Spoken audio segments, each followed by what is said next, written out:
Phone आना शुरू हुआ है। चराज शरीफ वगैरह से ये शुरू हुआ, अब हज़रत बल तक ये सारा सिलसिला पहुंच रहा है।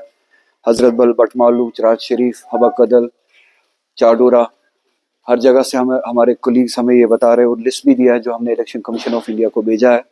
हमारे वर्कर्स को अचानक से पुलिस स्टेशन में बुला के उनको अरेस्ट करना, डिटेन करना शुरू किया है। और ये रात भर से ये सिलसिला चल रहा है, अभी तक ये सिलसिला रुका नहीं है। हजरत बल में भी रिपोर्ट्स आई थी आज दिन में कि हमारे वर्कर्स जिनका हमने लिस्ट इसी तरह से हब कदल में, इसी तरह से चराग शरीफ में, जिसका लिस्ट हमने ईसीआई को भेजा था।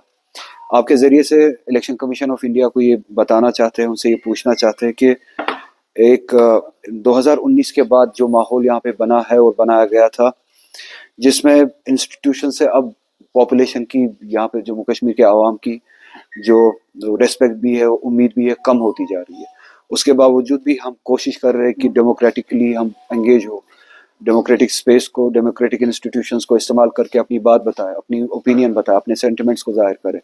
और इस कैंपेनिंग में आपने देखा कि किस तरह से लोग अनप्रेसिडेंटेडली कैंपेनिंग में शिरकत कर रहे हैं, जिससे उम्मीद ये लग रही थी और अभी भी उम्मीद है कि पोलिंग परसेंटेज शायद बढ़ जाए और पोलिंग के जरिए ही लोग अपने, चाहे गुस्सा हो, डिसेंट हो, सेंटिमेंट हो, उसको जाहिर करें। अगर इलेक्शन कमीशन इस वक्त ये सब होने दे रहा है जो इस वक्त हो रहा है, तो ये सवाल पूरे स्टेट पे है, पूरे एस्टेब्लिशमेंट पे है और इलेक्शन कमीशन पे है। क्या वो डेमोक्रेसी और इसके इंस्टीट्यूशंस के तई सीरियस है? Are they serious about it?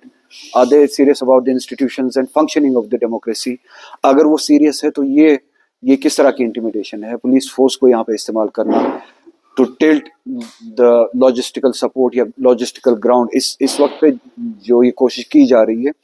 आपको पता है इलेक्शन कैंपेनिंग के बाद वो सारा दारोमदार लॉजिस्टिक्स पे होता है, to turn that into polling, actual polling.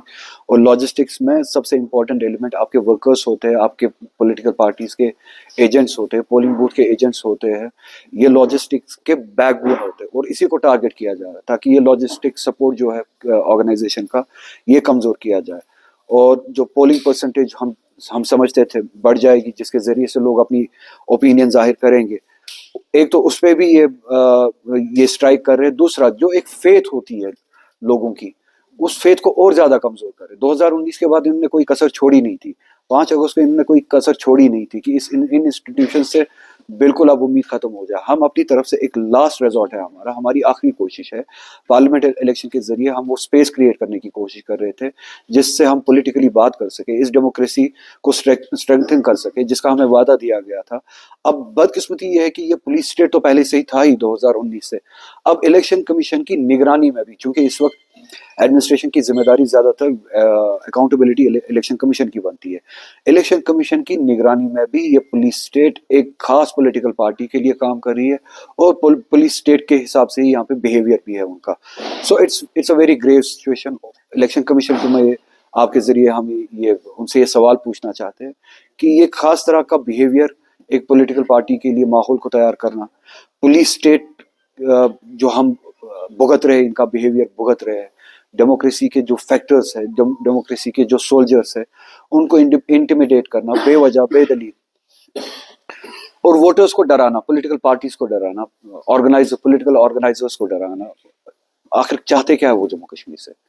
मतलब अगर हम बारहा कहते आ रहे हैं कि आप लोगों ने हमें वादा दिया था कि this country will be a functional democracy, this country will run by constitution, this country will be it will always believe in its principles।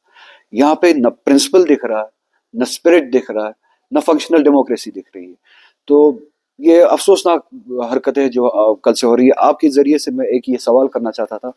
दूसरा, मैं गुजारिश नहीं, मैं चाहता हूँ कि पुलिस उन सभी वर्कर्स को जिन्होंने उनको बुलाया है उनको जल्द से जल्द रिहा करे और ये पुलिस स्टेट का जो ये बिहेवियर है जल्द से जल्द खत्म करे।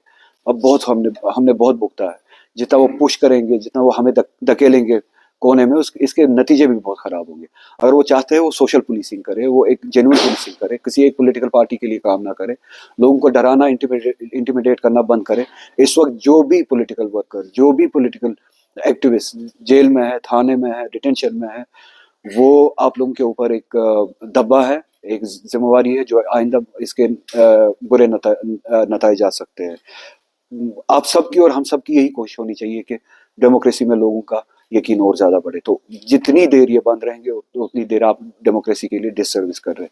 इसलिए जल्द से जल्द इन सबको रिहा करें, बाइज्जत रिहा करें, ये अपने घरों में इज्जत से पहुंचे और अपनी नॉर्मल एक्टिविटी को उसी शिद्दत से अंजाम दें।